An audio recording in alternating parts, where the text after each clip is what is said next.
Hello friends, welcome to Filmy Raja.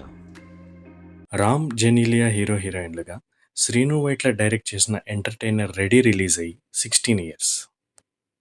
Ram energetic performance and dance, Devi Sri Prasad అందించిన మంచి songs, second హాఫ్లో వచ్చే మెక్డొనాల్డ్ మూర్తిగా బ్రహ్మానందం, చిట్టినాయుడుగా మాస్టర్ భరత్ క్యారెక్టర్స్ హైలైట్గా, ఎంటర్టైన్మెంట్ని మెయిన్ పాయింట్గా తీసుకుని కోనా వెంకట్ గోపీమోహన్ అందించిన కథా మాటలతో స్రవంతి మూవీస్ బ్యానర్ మీద శ్రీను వైట్ల తీసిన ఈ సినిమా 2008లో సూపర్ హిట్ అయింది.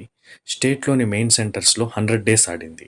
వైజాగ్ శ్రీకన్య థియేటర్లో 120 డేస్ రన్ అయి 2008 ఇయర్కి వైజాగ్ సిటీ హయ్యెస్ట్ రన్.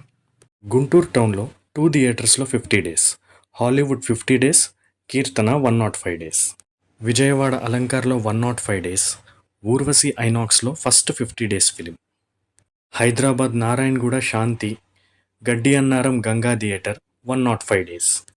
ఇవి కాకుండా వేరే 100 డేస్ సెంటర్స్ కూడా ఉన్నాయి. రెడీకి 3 నంది అవార్డులు వచ్చాయి. బెస్ట్ పాపులర్ ఫీచర్ ఫిలిం కేటగిరీలో ఈ సినిమా తీసిన స్రవంతి రవికిషోర్ గారికి, బెస్ట్ కమెడియన్గా బ్రహ్మానందం గారికి, బెస్ట్ చైల్డ్ యాక్టర్గా మాస్టర్ భరత్కు. నేను ఈ సినిమాని హైదరాబాద్ అల్వాల్ ఏరియాలోని నర్తకి థియేటర్లో చూశాను. మీరు రెడీని థియేటర్లో చూసుంటే గనక ఎక్కడో కామెంట్ చేయండి. ఈ వీడియో మీకు నచ్చినట్లయితే లైక్ చేయండి. ఇటువంటి మరిన్ని వీడియోస్ కోసం సబ్స్క్రైబ్ చేయండి. ఇలాంటి theatre and movie run details అంటే ఇంట్రెస్ట్ ఉన్న మీ ఫ్రెండ్స్తో షేర్ చేయండి.